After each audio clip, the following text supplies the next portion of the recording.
For some of you around the country, you're about to see my special segment on the Special Olympics. It's all happening right here on American Graduate Day.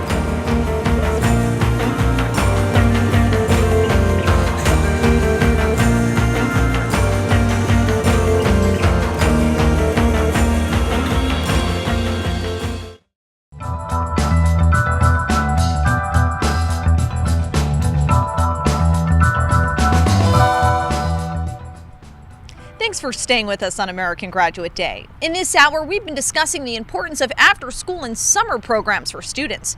For kids with special needs, no group has ever done it better than Special Olympics. In June, I was privileged to cover the 2014 Special Olympics USA Games in New Jersey. Never was the word champion more personified.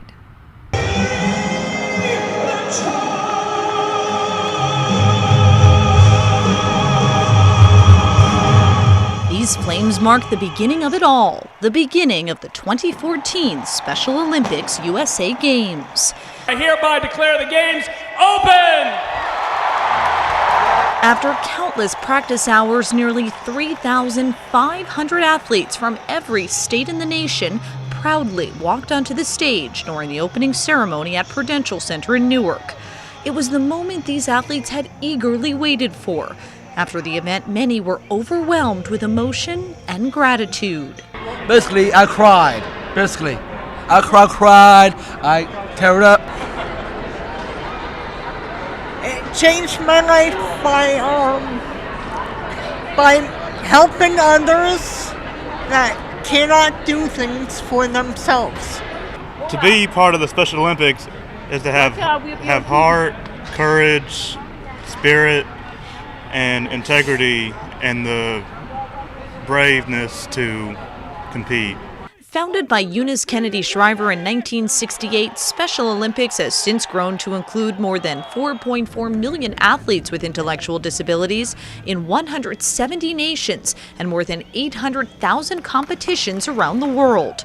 The first USA Games took place in 2006, followed by the 2010 Games in Nebraska. New Jersey hosted this year's events, which included 16 Olympic-style team and individual sports. The week-long competition began with preliminaries. Athletes were placed in divisions based on similar ability level. Oh, I can't wait. I'm so happy. I'm so glad. Gymnast Lee Dawkins represented Team Kentucky. She was simply thrilled to be part of the Games. I worked so hard on it. It's my dream. It's my favorite sport, gymnastics. I don't want to cry in this video, but thank you so much. In the stands and on the sidelines, families cheered on, along with 1,000 coaches who volunteered, like Team New Jersey gymnastics assistant coach Shannon Schaefer. These ladies call themselves the Fab Five. I am truly in awe of every athlete that I work with. But these young ladies, I tell you, there's a reason why we call ourselves the Fab Five. It's just, my heart is just filled every time I work with them. Gymnast Molly Hebert is just as grateful for her coaches.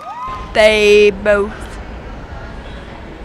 love me and they're a part of my family. Teammate Danielle Blakeney's advice for her fellow athletes? Be exercise, be flexible you can be, and go out there and bring home some golds. Later in the week, the enthusiasm heightened on the soccer field for the start of the medal round competition. Team Pennsylvania's Loretta Claiborne is 60 years old. Her team didn't start the week on a winning streak. And I said to my team members when one of us said, "Oh, we're losing," I said, "No, God didn't make no losers. I'm not a loser and you're not a loser. We're going to do this." And together, they did. We won, so it's great to be a winner. We're all winners, whether we win a medal or not. It's about being here. Finally, it was time for the award ceremony. Athletes beamed with pride as they accepted the glistening medals they worked so hard for. Here I am with Team Nebraska. They just placed 4th for Division I flag football. How do you feel, guys?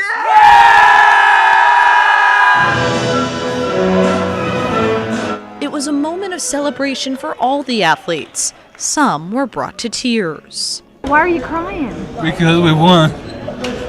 This is a thrill. I love this. It's awesome. It's awesome. It's a wonderful feeling to win a medal. Yeah. Team Delaware's Seth Lampkins was thrilled to nab the bronze. Not coming in first was okay with him. It doesn't matter to me.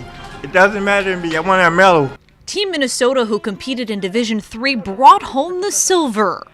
I feel honored to be the part of this team.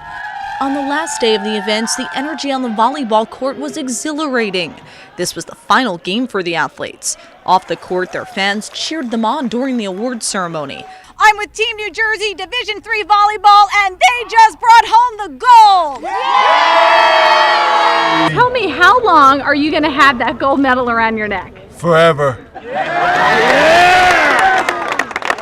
It makes me proud because all the work we do, people that are handicapped cannot do anything, but we can do anything we put them on to. It's just, not about handicap, it's about being smart. Handicapped people are number one. Whether these athletes left the 2014 Special Olympics USA Games with the gold or without a medal, there's no doubt they're all champions.